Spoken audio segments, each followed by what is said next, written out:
Reaching out for something you got to feel, while clutching to what you thought was real.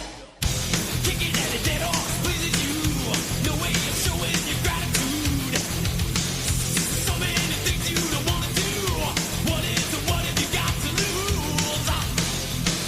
What the hell? What is it you think you're gonna find? Hypocrite, boredom sets into the boring mind.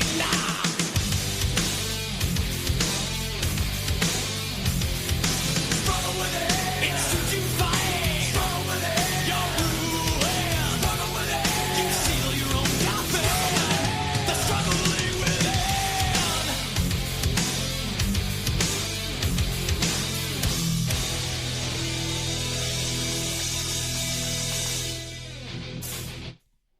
Ladies and gentlemen, welcome to another installment of Pirate Radio. Let's get that off of there. I do exist. Hey, look at me.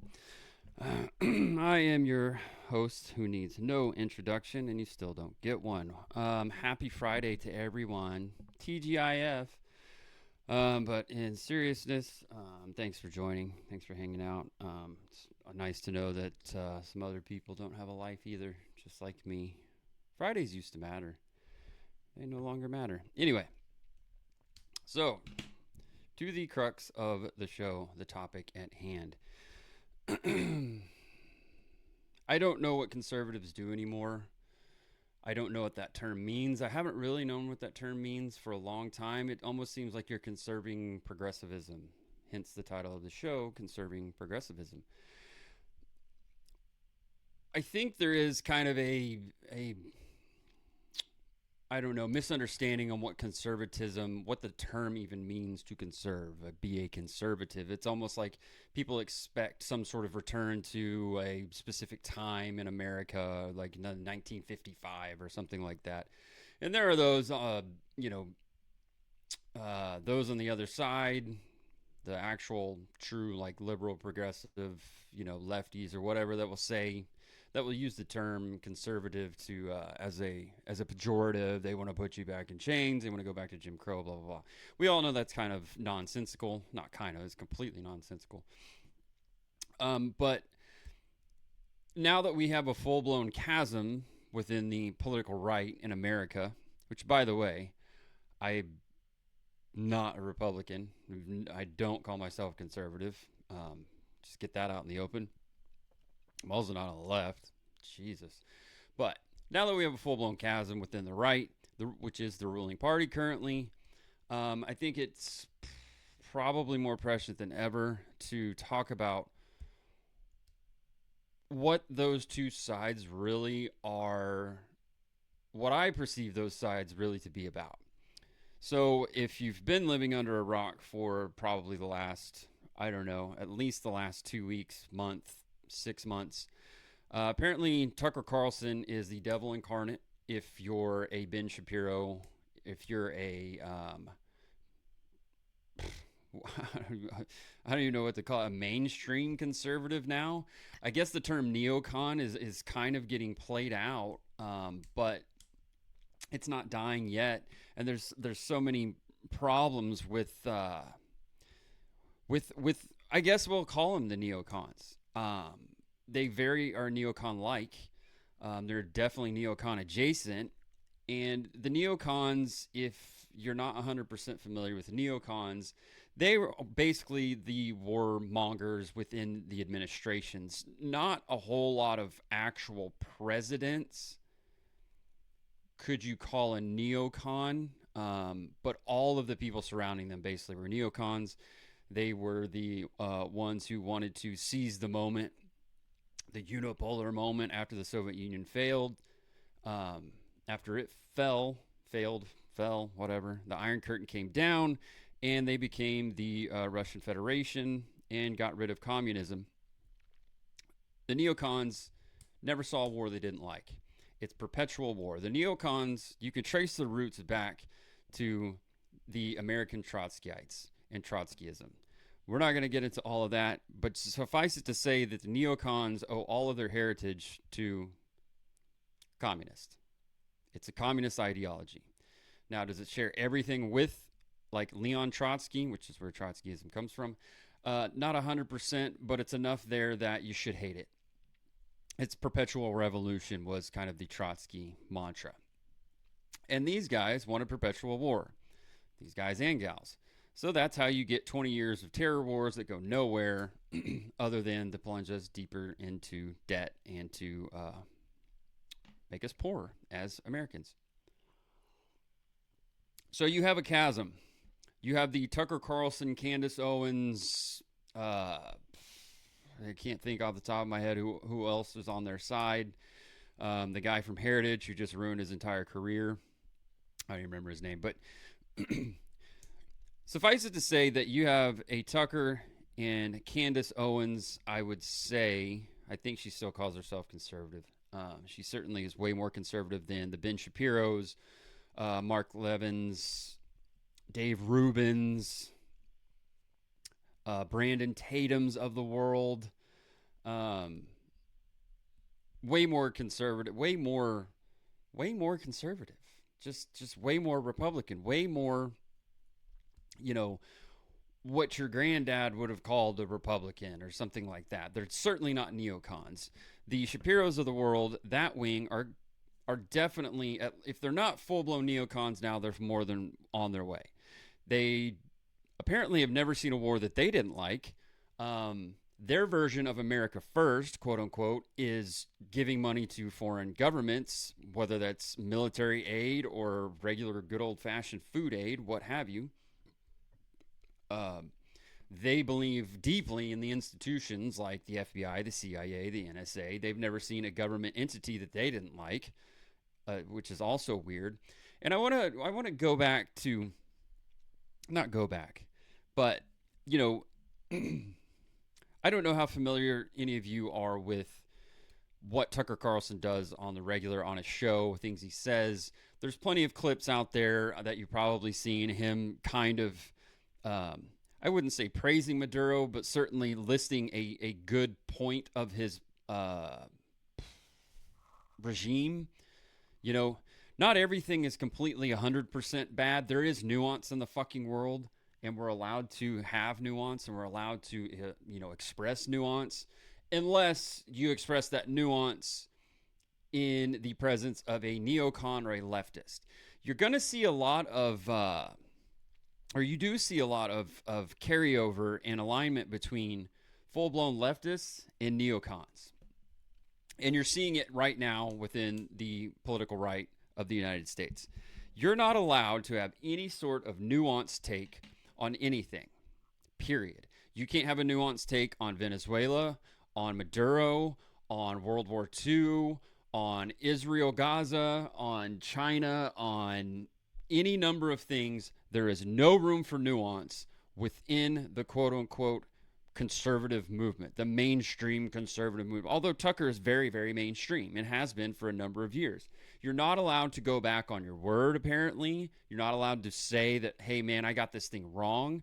And if you don't have an undying allegiance to some foreign country over your own country, apparently this is wrong and this is not America First and you're not a conservative. So I ask again, what is being conserved here? Because as far as I can tell, the only thing that's being conserved is some sort of like leftism wrapped in a red package. Because no one's calling for removal of programs, of government programs. No one's calling for, you used to hear the term, and some of them are still dumb enough to use it, like Senator James Langford's so dumb he still uses this and says, I'm a fiscal conservative, as he votes for another spending bill or another continuing resolution that just spins us into oblivion. He's never not voted for a spending bill. Let's just put it that way. When he's not talking about renaming different military bases because he finds the name to be problematic, he is signing every spending bill on planet Earth. The only time he ever causes an issue is when there's a Democrat in charge, and then he says, well, we can't be spending all this money, we're going to get poor. So instead of 35 trillion, he goes for the one that's 33 trillion, but it still ends up being 35, 37, 40 trillion down the road anyway. That little waste of space cuck named James Langford. Anyway, he's another kind of neocon adjacent fool. So you have this full-blown chasm between basically Tucker and Ben Shapiro. And it's like, which way, Western man? And you have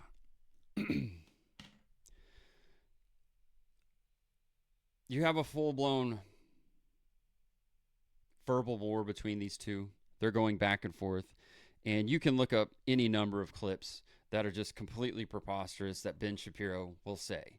That somehow Tucker Carlson is an anti-Semite. First of all, I'm gonna need you to produce the evidence that he said or done anything anti-Semitic.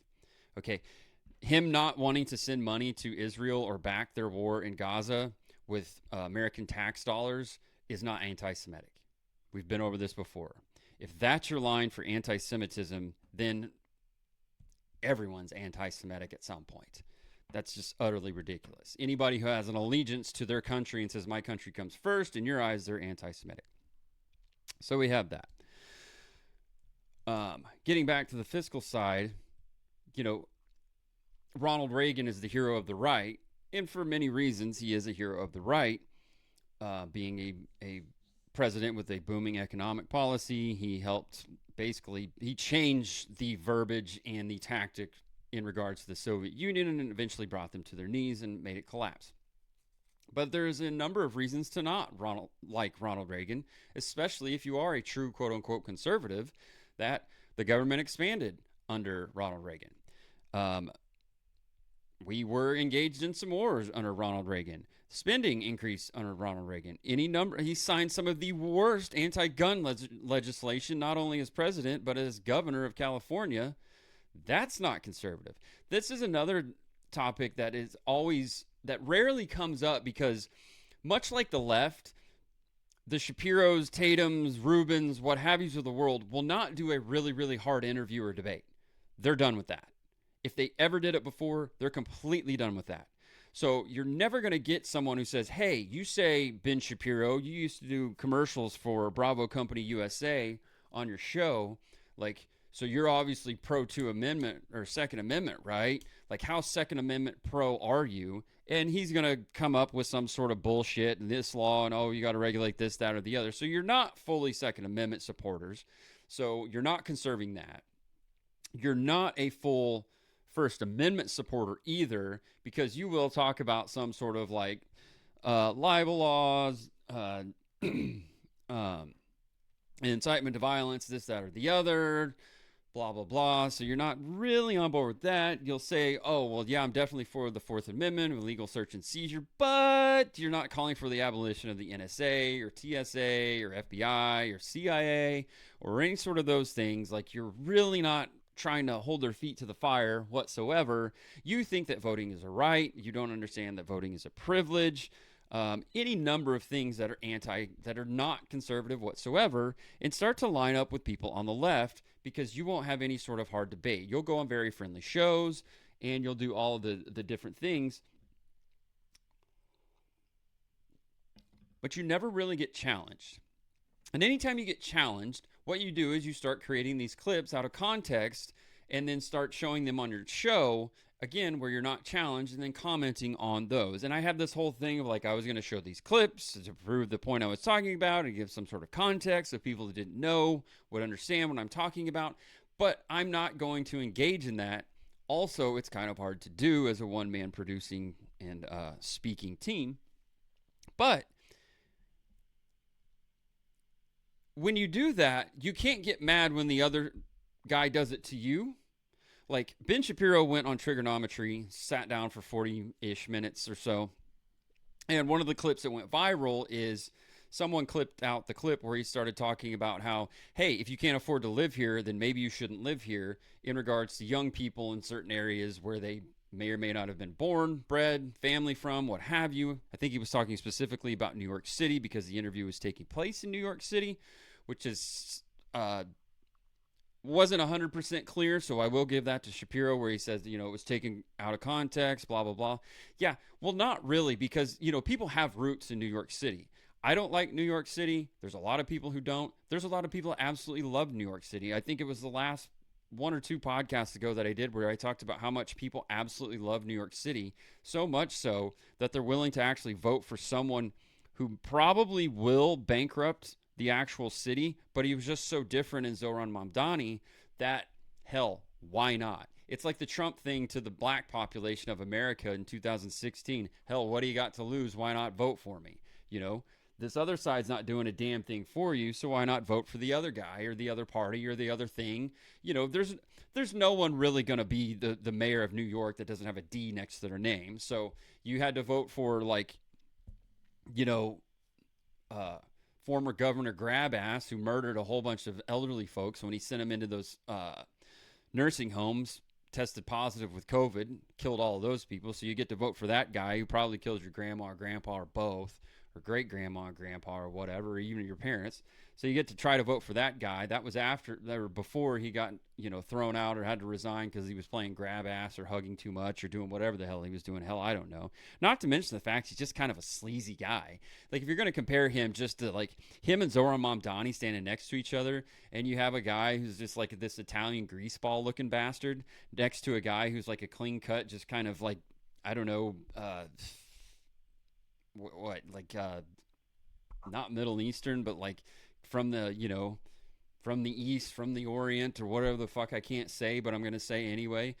A clean cut guy, decent smile, looks presentable, in a suit, smiling like an idiot, you know, grinning like a fool. That's fine. So why wouldn't you vote for that guy? But we're getting, you know, so back to the clip. Ben Shapiro says that if you can't afford to live somewhere, maybe you shouldn't live there. Maybe you should move. This is kind of the American thing. Yeah, I kind of get what you're saying, but you really have to read into it. And for a guy who's very, very intelligent and speaks for a living daily and understands the things he's saying and then the things he's not saying, kind of like, you know, guilt by omission or, you know, lie by omission, not necessarily he was lying. I don't buy that from Ben Shapiro. I really don't. And I really don't buy it from the trigonometry guys who are just backing him up, you know, just kissing his ass left and right of like, I can't believe they took this clip, you know, out of context, blah, blah, blah. Dude, that's the fucking internet. Welcome to the internet.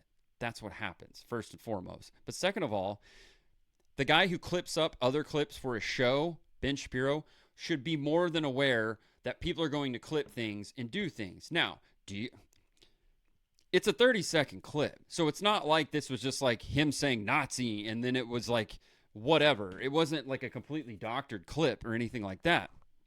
It's not like what people did to Dave Smith when he was on Trigonometry, where they had this thing where Dave's talking and then Constantine asks him a question, and then it just cuts to like 5 different times that are completely out of context, in which Dave Smith was like furrowing his brow and looking down and looking confused and really thinking hard. That was completely and utterly preposterous.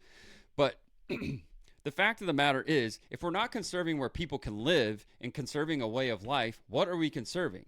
You know, it's really funny, too, that clip, even if you take it into the context and read into actually what Shapiro was meaning, it's really funny to see a guy who's like, you know, a living caricature of a Jewish man, super pro-Israel, Zionist, and yes, those are two different things, talking about, well, if you can't afford to live there, maybe you shouldn't live there. If you can't afford to be there, if you can't be there, maybe you shouldn't be there. And it's like, wait, how does this work?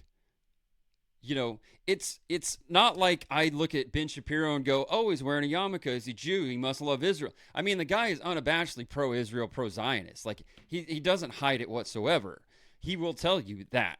I mean, he's all about Israel. He's all about Benjamin Netanyahu. He's all about it. He's all for it. He's absolutely 100% a Zionist. It's crazy to me to have that same guy who, that's fine. If you're a Zionist, great. Just don't use my tax dollars. You can be a Zionist all you want. You want to raise the money, that's fine. I don't care.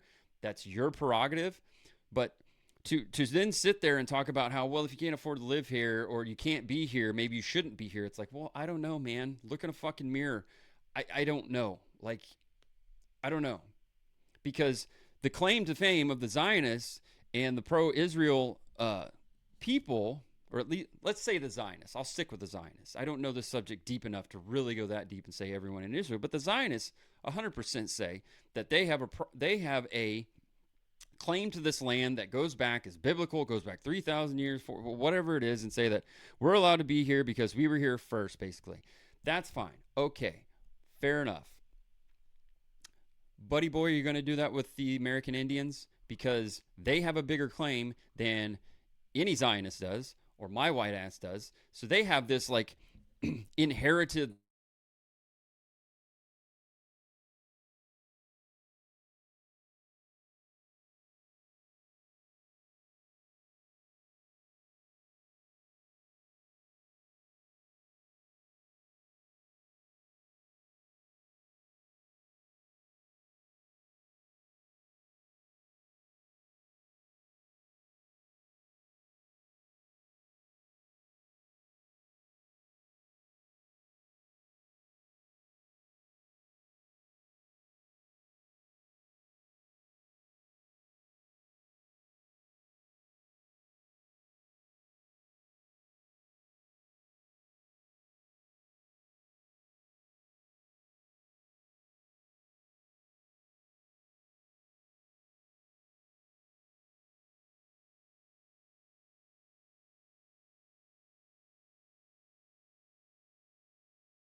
You know, someone should explain to Brandon Tatum, Officer Tatum, what a self-licking ice cream cone is, because he decided that he wanted to say that it's not foreign aid that we give to Israel because they take that money and then buy weapons from American weapons manufacturers with it. And it's like, dude, you're out of your element here, man. You know, I think I tweeted this week sometime, something to the effect of that if Brandon Tatum was a straight white man, no one would know his fucking name. And that's like the most racist thing on planet Earth is like, you only like this guy because he says the things you say and he's a black man, like a straight black man.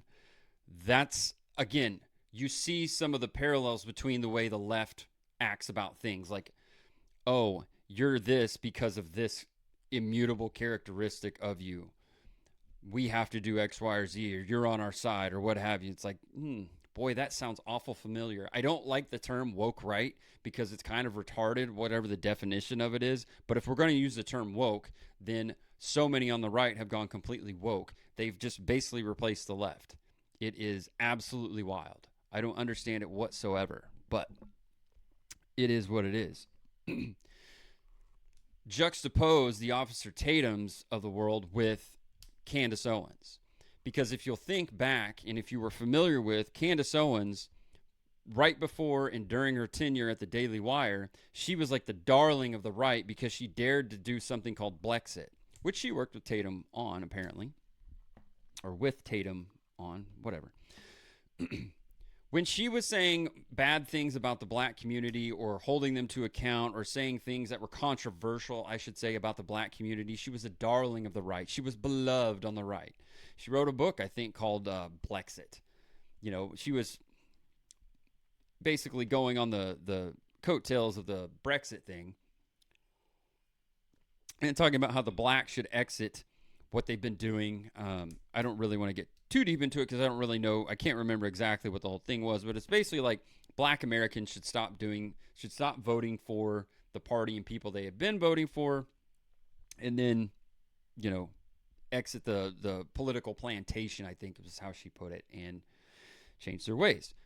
Now Candace Owens is the most hated woman on planet Earth because she dare questions the political establishment and other conservative pundits' undying loyalty to a foreign country in Israel.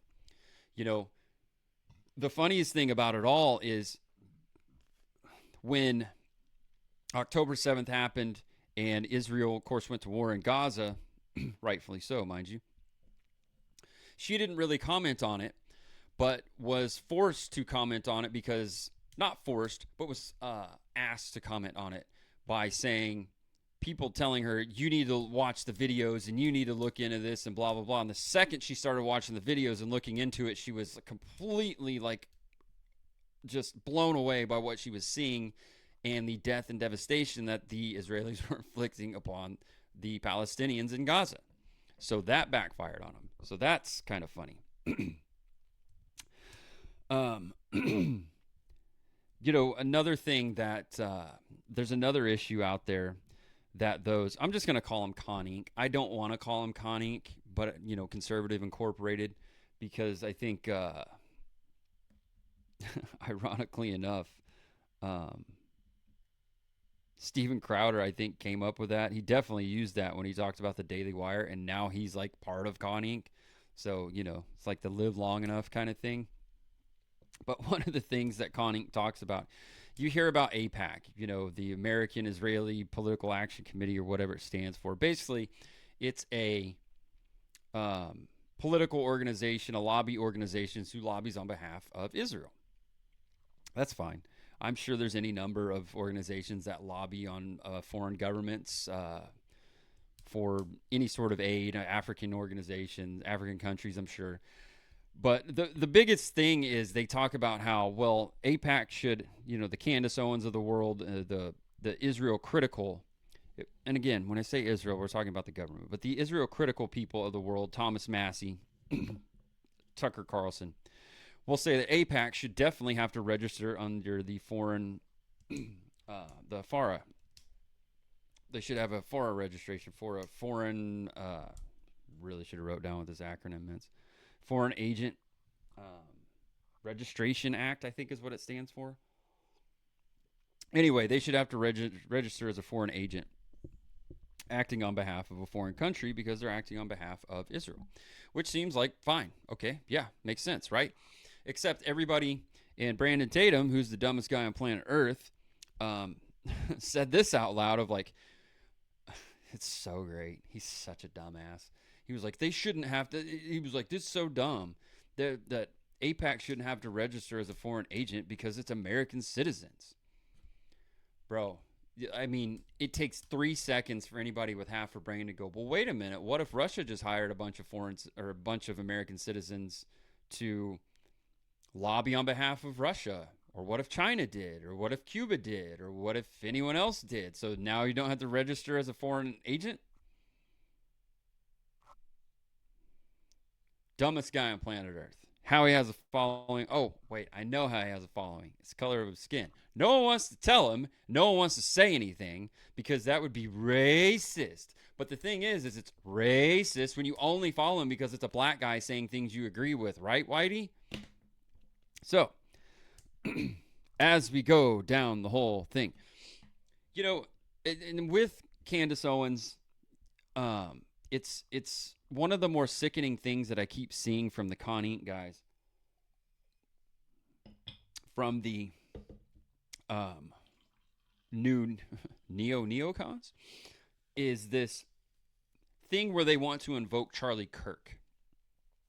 Because Candace Owens and Charlie Kirk apparently were very, very good friends. Not only were they colleagues, and I believe that Charlie Kirk hired Candace Owens at Turning Point USA. You know, so they spent a lot of time together, know each other quite well. And then I know that Carlson and some other folks on the other sane right knew Charlie Kirk as well, but they'll use this thing, and you saw this come up with Fuentes going on Carlson's show, where Dinesh D'Souza wanted to invoke Charlie Kirk because of something him and Kirk had talked about previously in text messages that, hey, here's this thing, and oh man, Charlie Kirk would be so ashamed. And it's like, dude, leave Charlie Kirk out of this. Leave him alone. He's gone, man. He's deceased. Quit doing these things. It's so sickening to me to see this stuff where they just want to invoke Charlie Kirk. Like, what do you know what Charlie Kirk would think at this moment? You can go back on things that he might have said, things he might have done, positions he had. You know, and this is becoming the other, like, very big chasm within the right is apparently Charlie Kirk was having a big issue with Israel and looked like he was about to abandon support with Israel right before he was assassinated. Now, that does not imply that Israel or Mossad or anyone associated with Israel had anything to do with Charlie Kirk's murder assassination. But the fact of the matter is there is evidence that says that he was abandoning his support for Israel. Okay. This makes you persona non grata when you do this. Again, I don't know what we're conserving if we're talking about how we're America first, but we're supporting other countries without question. And to question them makes you a racist, a bigot, an anti-Semite. I don't understand. If I question us, not being allied with Germany, no one freaks out. They might ask a follow-up question of, well, why would you not want to be allies with Germany? It's like, well, I don't know. Maybe they kind of suck. Maybe they're full of fucking rabid Muslims. Maybe they're allowing those Muslims to shut down their Christmas festival in a city. Maybe they're banning other parties from their political process. Maybe they're doing any number of things I don't like. Or maybe just the fact that they were, like the chief villain of 2 world wars. I don't know. Maybe I can fucking hold that against them. There's any number of reasons where I can sit here as an American and be like, you know what, don't want to really support Germany with one single tax dollar. Maybe we should take all of the bases that we have there, military bases, and fucking leave and bankrupt those towns. Maybe we should do that. Maybe we shouldn't be paying to send our soldiers over there who then spend money there and support their local economy. Maybe it's time to get them off the welfare tit. I don't know. Maybe we should just have everyone here. Maybe that's a thing. We'd save a shitload of money if we did that. So I can make the case of why we shouldn't do that. And it comes back to being a fiscally conservative, right? Unless it's fucking Israel, and then we have to spend all of our money over there because they're fighting some war against a population that can't leave. Whether you want to blame Israel, I understand closing the gates. I don't understand why you had a naval blockade before, and I guess we can blame Egypt for not letting them out. Any number of things. My favorite argument in this whole thing is like, oh, the Palestinians, see, nobody wants them. Yeah, Hitler made the same argument about the Jews once upon a time. He was wrong. They're wrong. You see, again, you start seeing these parallels, not only historically, but from left to right. Why is it, why must you be shunned from polite society if you want to question some sort of foreign alliance or foreign entanglements with foreign countries? It's not like we're doing great over here economically. It's not like we have a surplus. That's one of the things of like, if you look back through, I don't know, 1970s policy, basically, yeah, would have been the late 70s, because it's the Carter Doctrine where we got involved in the Middle East. Okay, well, our relationship with Israel, everyone will tell you, our ally, being allied with Israel, has been an issue in the Middle East because Muslims don't like Jews, and apparently Jews are not big fans of Muslims. Now, we're not going to get into all of that necessarily, not into the minutia.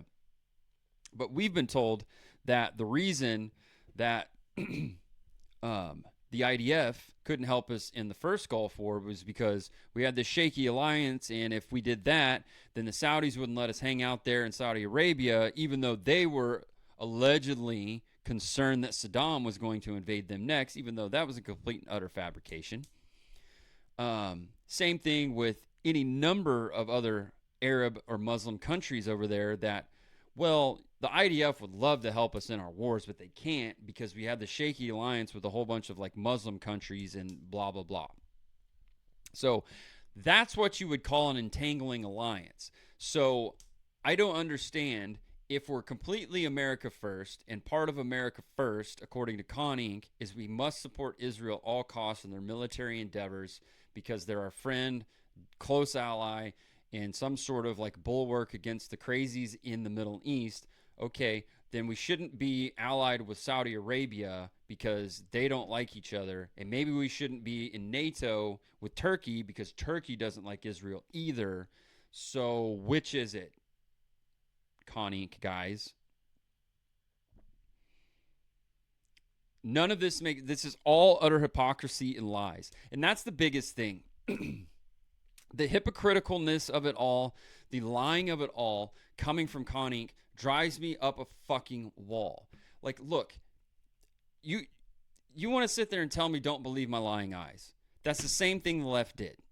Okay? Whether it was the COVID stuff, whether it's the transgender stuff, whether it was any number of issues on the left, they wanted to be like, no.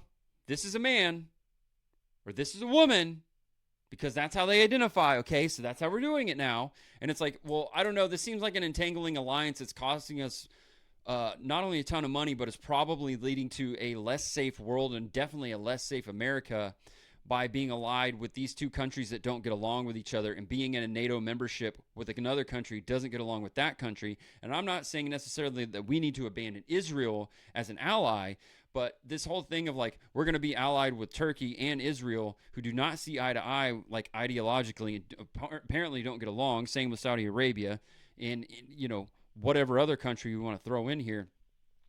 I don't know, man. Seems like maybe we should, one of these has got to give. Maybe we just get out of NATO. You know, as you just go, like, as you logically go down the line and you're watching what's happening with the United Kingdom and England, well, this fuck is all UK outside of Scotland right now. It's just a matter of time. They're being overrun by Muslims, you know, military age Muslims who are trying to turn the whole place like basically Muslim. So how long before that's a Muslim state, and then now they don't get along with Israel? I mean, you had the UK and Keir Starmer calling for a Palestinian state. I don't know what that necessarily means, but the rhetoric's there, and that's pretty straightforward of what that means. So that seems like an anti-Israel policy, does it not? Because Israel doesn't want a two-state solution. They don't want a separate state for the Palestinians. They've made that abundantly clear. They're trying to get rid of them right now, and like I get it. I totally get it. If you don't get along with this guy and if you don't get along with your neighbor and you have the ability to buy his house because he's going into foreclosure, he's behind on taxes, you fucking buy it and you get him the fuck out. Is that ethnic cleansing? Maybe it fucking is. I don't know. But the fact of the matter is, if you don't get along with someone and you have the ability to move them, maybe you move them. That's something you can do. But my point is like as the UK slowly goes down the path of embracing Islam, apparently, or at least a whole bunch of Muslims who embrace it, at some point, the rubber's going to meet the road where the whole of the UK is going to be like, we don't support Israel anymore because we don't support what they're doing to this, that, or the other. Or maybe they just go completely anti-Jews and like anti-Semitic. Maybe they do. So what does that mean for us? That's another entangling alliance at that point, is it not? France is headed down the same path. I mean, there's any number of Muslim communities that you can't go in France. And the only thing France is doing is sending them to the fucking UK in boats across the channel. So, I mean, at least they're trying to do a little something. It's like they're Martha's Vineyard with Mexicans, which is pretty funny. So, what if they get into a fight? It's a fucking age, the tale is old as time between, France and England wanting to get into a fucking fist fight and bloody each other's noses. There's a guy named Napoleon. There's a guy named Charlemagne. There's a guy named King Edward. It's like, okay, well, that's an entangling alliance for the United States, is it not? Like, who do we support then? Okay, so, well, maybe we should ask Israel who they support in the whole thing. Maybe they don't support anyone. Maybe they just support Israel. That's fine. I totally get that. You can say, look, man, I'm Israel first.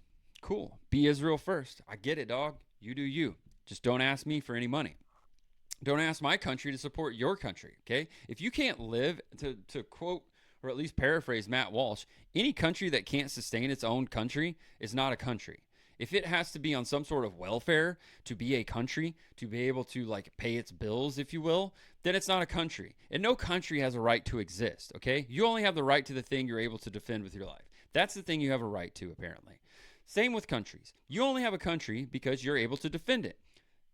The Native American tribes, fuck that. I got to get out of the habit of calling them Native American. The American Indian tribes here don't have their tribes anymore, don't have their land, and don't have their little sovereignty and all of that. Well, they have their sovereignty. But they're on different lands now because they didn't have the ability to defend the land that they had at one time. That's how it works, man. That's how it works. Okay? Now, you were gifted a piece of land, that's fine. And you've been able to defend it. But if you can't sustain yourself as a country economically, then you cease to be a country. You have to go take economic things at that point. And that's fine. Do what you want to do. But the whole point of this is by questioning any part of this and these alliances, this entangling alliance and what could possibly happen in the future, I now, according to Con Inc., are a crazed anti-Semite who wants to see the destruction of Israel, which none of that is true. Not one bit of it. And this is where we find ourselves in the chasm of conservatism writ large and the America First movement. The America First movement is exactly what got Donald Trump on the map. It's exactly what got Donald Trump in the White House in the first place. And it's exactly what got Donald Trump back in the White House the third time around in 2024. That is exactly what got him there, was he said, America first. These wars are stupid. We're going to get us out of war. I'm not going to go to war. We're going to secure the border, and we're going to deport people. The second he said secure the border, deport people, he had pretty much probably won the election right then and there, because none of us want to be overrun by a bunch of illegal immigrants. And yes, they're rounding people up and deporting them. For me, not enough. Okay? And you hear like the bleeding heart Joe Rogans of the world is like, oh, no, man, you can't be like taking people who've been here for 10 or 20 years and have a life here and deporting them. The fuck we can't. Just because somebody's been camping out in your backyard for 2 years doesn't mean you can't throw them out. Like, that's a weird, like, thing. It's like if a guy steals your car and you can't find it for 2 years, it's like, well, it's his car now, man. No, it's not. It's still my fucking car. The guy's using it illegally. Like, he's doing it illegally. Like, it's mine. Like, this country is ours. We voted for the guy who said he was going to lock down the border and get the people out. That was a big issue. It was a huge issue poll-wise. We voted for that guy. He got in. Popular vote, electoral college, all the things. He's doing the job. Get him the fuck out. Sorry. Fuck you. Get out. You should have got out initially. You knew it was coming. Maybe you thought he was like Joe Biden. He was like, oh, no, he's not going to do that, dog. The fuck he isn't. Get them all out. I don't care what it costs to get them out, because what you get on the backside is so much better. Take all the money we're spending to NATO. Take all the money we're spending to Israel, to the Ukraine, to the fucking Somalia, Nigeria, whatever hellhole country that we're supporting. Take all that money, put it into getting rid of all these illegal immigrants. Do that. Send a fucking message. Send a message. Send the actual message of get the hell out. So yet again, I don't understand why or what we're conserving. Because these same people, the Shapiros of the world, the Mark Levins, the Brandon Tatums, the Dinesh D'Souza's, the Dave Rubins of the world, all of these guys too, apparently are all for H-1B visa programs and importing workers. America first. So long as we import a whole bunch of Indians and Pakistanis and whomever else. And I mean, who's going to pick the crops? I don't know. Fucking high school kids. You ever think about that, Ben? Well, if you have a software company, you have to have a whole bunch of guys from India who are software engineers and know what they're doing. So you're going to have 30 software engineers from India, and then you're going to have 3 guys from the United States, and those 30 guys are going to teach the other people or whatever. It's like, and then he goes, well, if you don't have that, then you're going to have 33 people in a company that's based in India. Not when you tariff them, dickhead. So based on Connie, I have to choose between, out of 33 workers, 30 of them were imported from India on an H-1B visa program, which we pay to get them here. So we're spending money to get these guys here, to which they probably work for lower wages than an American would work. Or the opposite is that company leaves the United States, just goes straight over to India, and now you have 33 Indians working at a company that's now based in India. That's the 2 things I have to pick from, Mr. Connie leader? I don't think it is. I really don't think it is. It's not. There's a third option. It's called have the company here, don't do the H-1Bs, and have, 20 workers. Because I believe firmly that America has some of the best people on planet Earth. Some of the finest workers. We invented the shit. We perfected the shit. We did it all. You're telling me that a whole bunch of fucking dots are going to come over here and are way better than American workers? And let's say that they are, Ben Shapiro. Let's say that you're correct, that these dots are a lot better workers, that they're more skilled than the American workers. Now, how did that happen? How did that happen, Ben? Are we not been conserving our American institutions and our American education system? Have we not been conserving, American exceptionalism and going and learning a craft and a trade and different things? Have we not been doing that, Ben? Why is it that they're able to go over there or be over there, grow up there in Dotland and learn all of this different shit, and they're a better, more knowledgeable worker than an American worker? You know, the conservative movement is not new, Ben. It's been around for a long time. What have we been conserving, Ben? Nothing? We haven't been conserving our money. We haven't been conserving our peace. We haven't been conserving our American workforce. We haven't been conserving our American institutions of higher education. We haven't been conserving any institution from what I can tell. And now your solution to this is just import a bunch of dots to do, what would you call it? Skilled labor, I guess, a blue or a white collar job. Next, you're going to import a whole bunch of guys from south of the border to build your house. Oh, fucking wait. That's such a nonsensical thing of like, oh, they're doing the jobs that American workers don't want to do. You're telling me American workers don't want to build houses, don't want to frame houses, don't want to roof houses, don't want to plumb houses, don't want to do the electrical in houses? That's what you're telling me Americans don't want to build houses? We built a gajillion fucking houses. We built the best fucking houses. You're telling me American workers? You're telling me that a high school kid right now doesn't dream of cutting boards and nailing them together and perfecting his craft, or being a plumber, or having his own plumbing company, his own carpentry business, his own trim carpentry business, any number of things? You're telling me that no kid in high school is thinking about being his own boss, getting his buddies together, framing out houses, building shit, and just perpetually growing the business as he goes? You're telling me no one's thinking about that. So we got to get a whole bunch of Hispanics, a whole bunch of Mexicans, let's be honest, there's a whole bunch of fucking Mexicans to build houses in California, Texas, any number of places. That's bullshit. That's bullshit. You're not conserving anything. You're conserving your clout. That's all you're conserving. You're not conserving shit. So every one of them is for the H-1B visa programs. All of them are radio silence on Epstein. But they all hate Thomas Massey for pushing the whole Epstein thing. That's where we are as quote-unquote conservative movement right now. Is Tucker Carlson is an evil anti-Semitic bigot who platforms other Nazis or some shit. But you guys, you're the party of freedom, even though you talk about every goddamn program you talk about is some form of socialism, whether it's socialism, whether it's actual welfare, Social Security, socialism to other countries. You're paying to prop up all these other countries. Like, why? For taxes alone.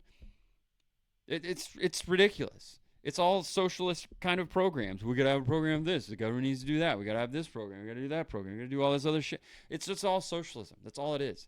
Verging on communism. Some of it's verging on fascism, if we're being honest. When you have a company, or excuse me, you have a government buying into private companies and taking a 10% cut. I don't know exactly what you call that, but you're getting real close to the F word. Okay? That big, bad 1930s F word. Let's just be honest. That's kind of where you're getting with the whole thing. And they blame Qatar. Qatar's paying them money. Tucker Carlson works for Qatar. Or Qatar, if you're Ben Shapiro, where you have to do that weird thing like the Hispanic. If you never lived in a place like a town where like you have a very sizable Hispanic population, the local newscasters will be, they'll be attractive people who aren't like don't have like deep kind of Hispanic traits. They'll have dark hair, but they'll have lighter eyes, but they won't be like super dark skin. But every time they say like a Spanish word, they have to pronounce it in Spanish, like with the accent. So they'll be talking normal, and you're just talking about how this morning in the city of San Antonio, 3 people were shot and killed at the corner of Nacatoches. Like, it's the weirdest thing. So Ben Shapiro has to do that with Qatar, and it just sounds like he's like about to throw up or whatever. Really sounds like I hate Ben Shapiro. I'm really not a big fan anymore. I used to listen to him all the time, if we're going to be honest. But, so yeah, Tucker Carlson's the worst person on planet Earth because he doesn't want us to spend money abroad, get into stupid wars, bomb random countries for no reason whatsoever. Focus on American infrastructure and American excellence. But because he talked to some people you guys didn't like, he's Nazi, racist, bigot, something. I don't know. The fact of the matter is this. It is a hoax. You're 100% correct. It's just it's bullshit leftist talking points that the right is using.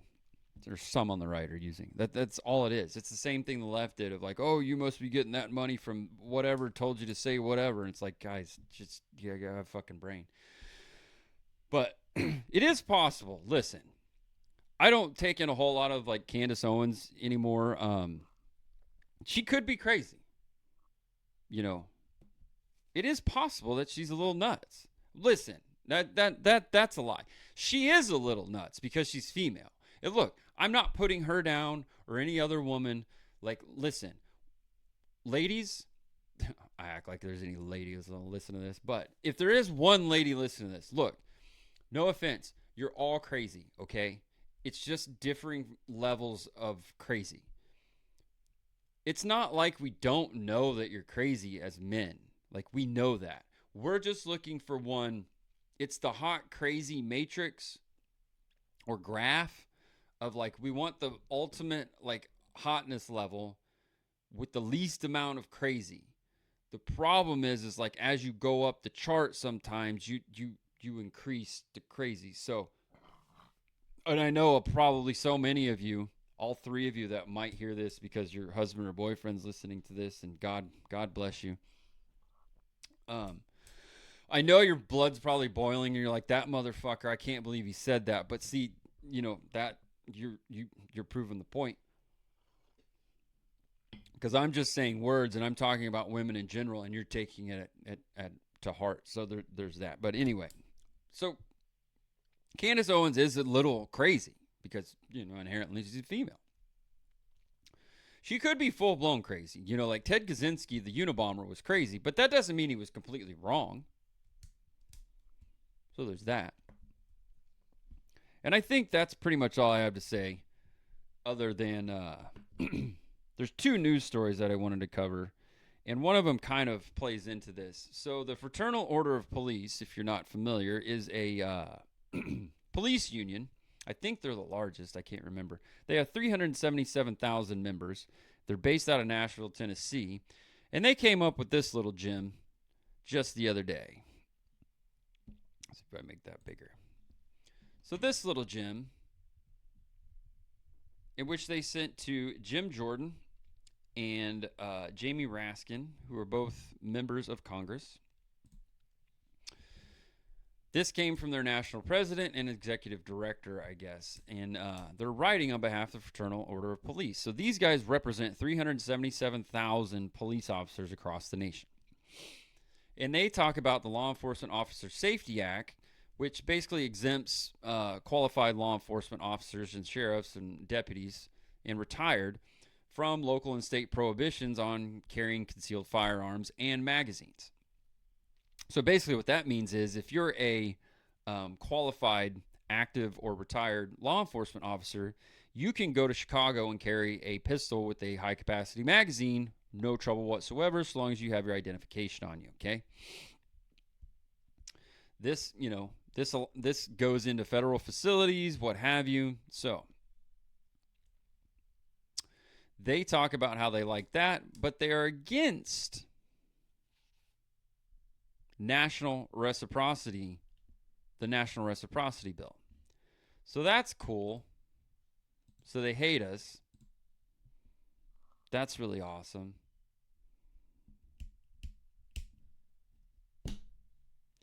The fact of the matter is this, okay? They don't represent every police officer, but they represent a big chunk of them. And the thing about it is that it's a really bad look. And I don't want to castigate all cops, but the sad fact of the matter is that a giant chunk of police officers will have no problem with them sending that to those congressional members in Congress writ large,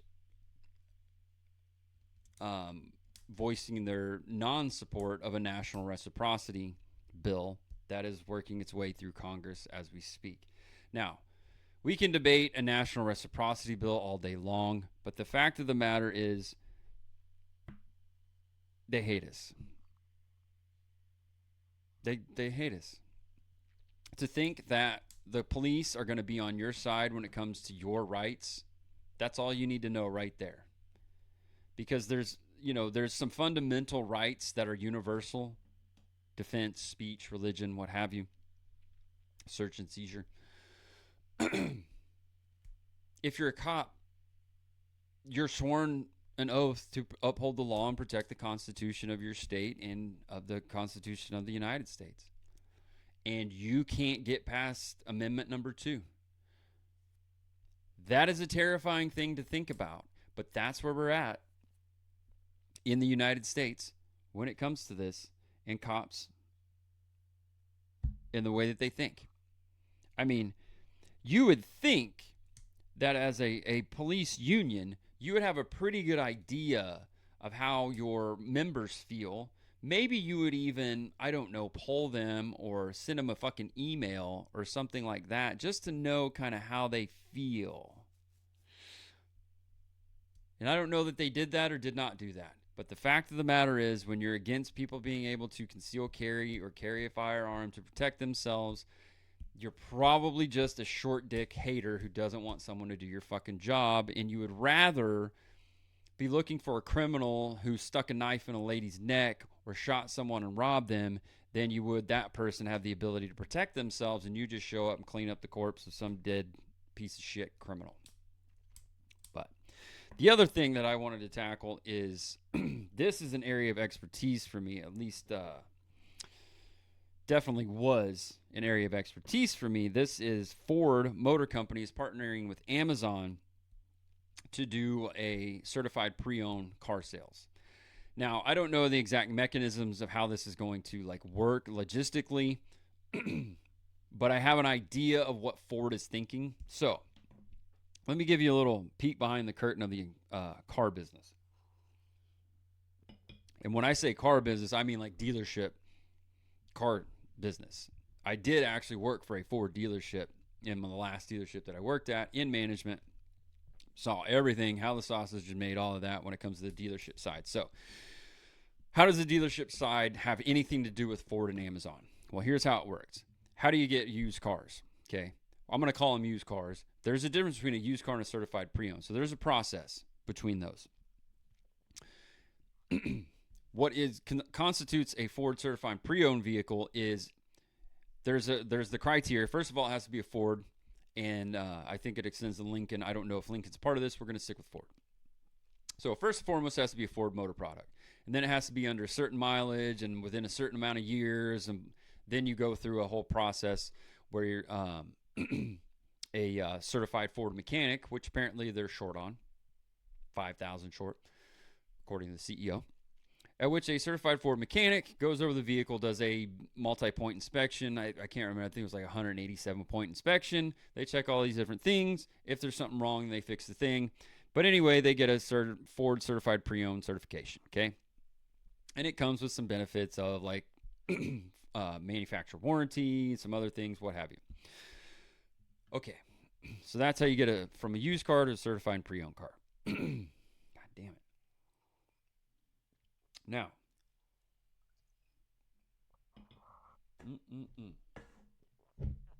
Now, why is this doomed to fail? It is doomed to fail because how do you get a pre-owned car? Someone trades it in, you buy it at auction, you get a lease turn in. Maybe you buy somebody's car off the random, out of their backyard. But those are basically the three ways you get a car. Someone trades it in, lease return, or you buy a pre-owned car at auction. Okay? Now, all three of those can be a certified pre-owned car, so long as they meet the other criteria. So they're not out from the get-go. Now,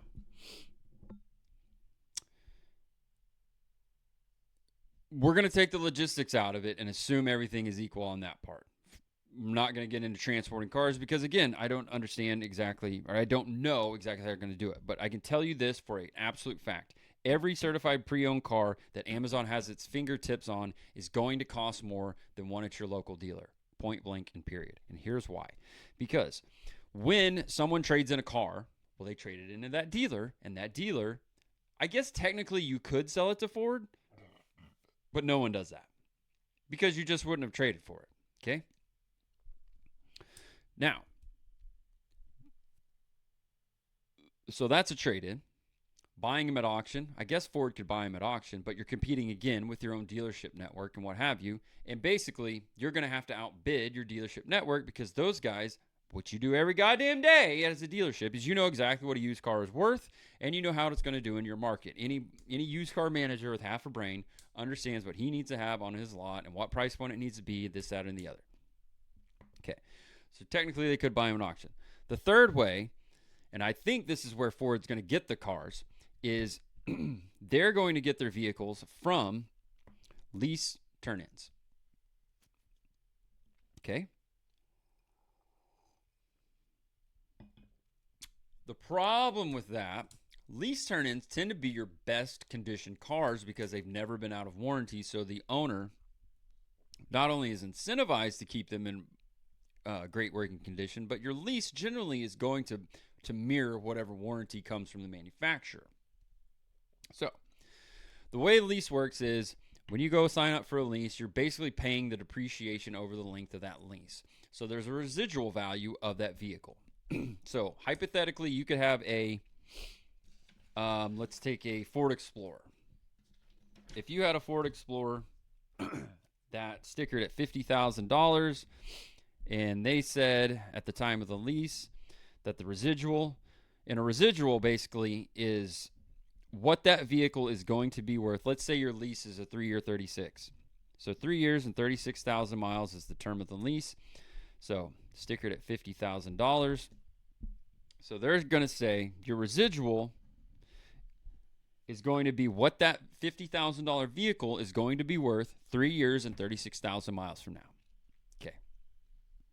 So let's say you come up with a residual of $30,000. Okay? Fair enough. What happens is customer comes into the dealership and they're like, hey, I got this lease turn in. I want to either A, buy my own lease, so Ford doesn't get that. I want to trade it in for another lease. Okay, we can do that. Or I want to trade it in for a purchase. Fair enough. Now, when they trade it in, they're not necessarily trading it to the dealership. They're doing a lease turn-in. And when you do a lease turn-in, you, as a used car manager, will take that lease turn-in and you'll give it the once over because you know they're incentivized to have a better vehicle than the average Joe. It's within 3 years. It's within 36,000 miles.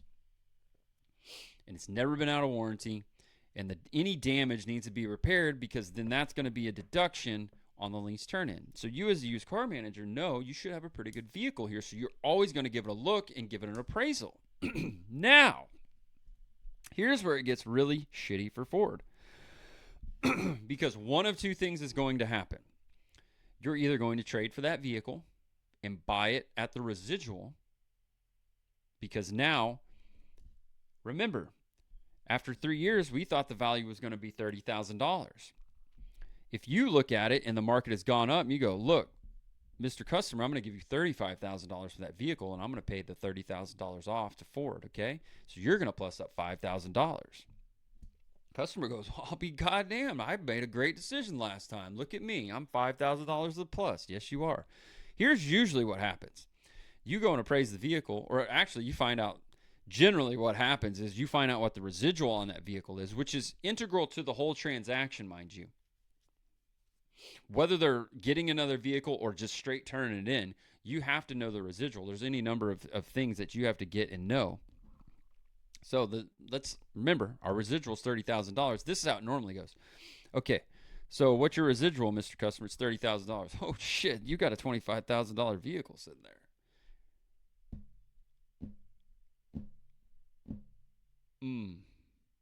That's a problem for Ford. And you say, well, how's that a problem with Ford? They got a $30,000 vehicle.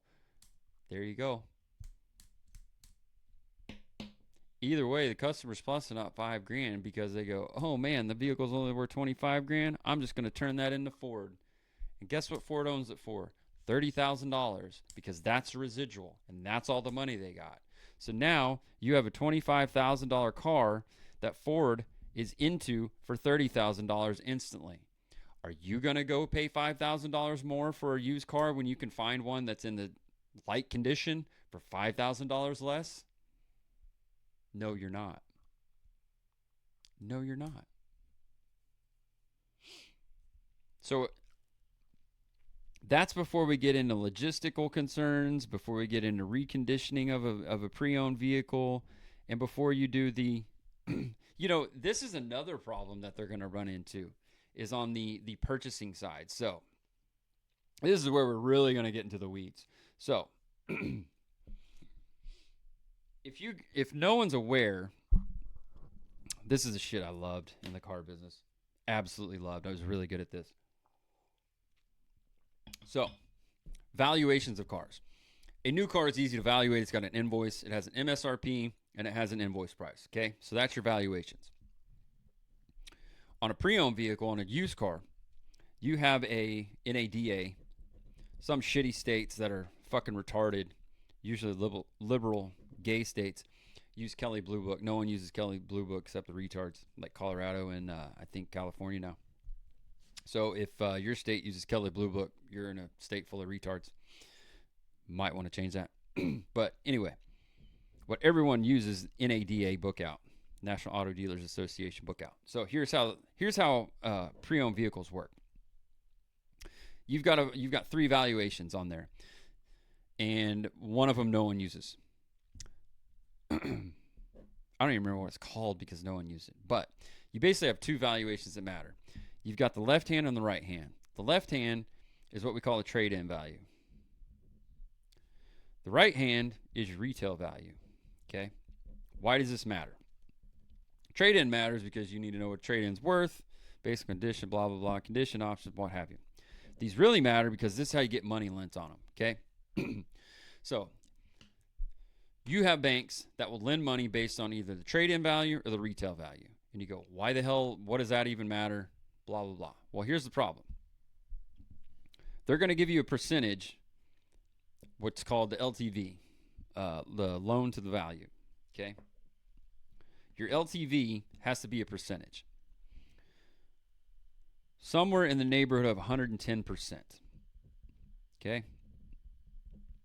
So, if you have a vehicle that is a retail value of $30,000, the bank is going to let you write a loan for 110% of $30,000, which, if I do my math correctly, is like $33,000. Well, I always had a calculator for this shit, okay? Fuck off. So, 30 times 1.10, $33,000. Look at me, my math's still okay. So, that means you can carry, on a $30,000 vehicle, you can carry $3,000 above the retail value of said trade or said used car, okay? Now, your retail value was $30,000. If your trade-in value is $25,000, guess what? You get to do 110% of the trade-in value, which comes out to $27,500. So, if you're Ford, now, in all fairness, the banks that use like a trade-in value, this is for top-tier credit, mind you, will generally go like 120% of that trade-in value. So, what does that come out to? This is where the podcast has de-fucking railed. So, if they do 120 of 25, that's $30,000 that they'll lend on that car. Okay, fair enough. So, if you're Ford, remember, you own your trade-in or you own your used car for $30,000. So, at the best, with the best credit, you can get loaned $30,000. You go, oh, well, hey, Ford Motor Company has their own lending wing. Yeah, and they hate fucking used cars. They don't lend money on used cars. They would lend money on a certified pre-owned, but on an NADA book out, your certified pre-owned only adds $500 to your valuation. So, not only are you going to have people who aren't going to try to buy your car because it's $5,000 more or $3,000 more than their local dealership with the same certified pre-owned cars, not the same necessarily, but you get my point here. You won't even lend your own money on the cars you're trying to sell. How the fuck is this supposed to work? Why is it that my dumbass who graduated high school only and has like a semester of college under his belt, none of which had to do with finance, it was all criminal justice. How is it I know all of this, but the people at Ford have no fucking clue? No clue how any of this works. Anyway,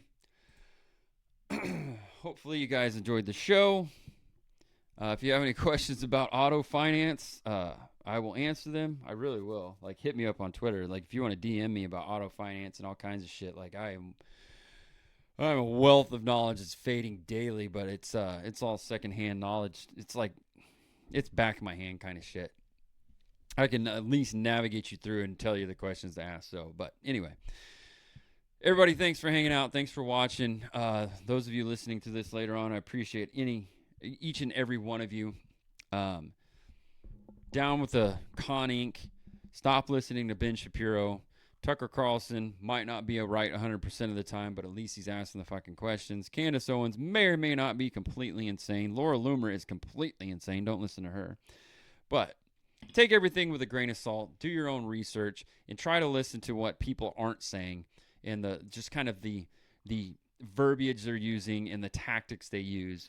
And when you see them start to line up, just know that all those guys who say they're conservative really are just a bunch of Trotskyites in red clothing. Have a good night, guys. Peace.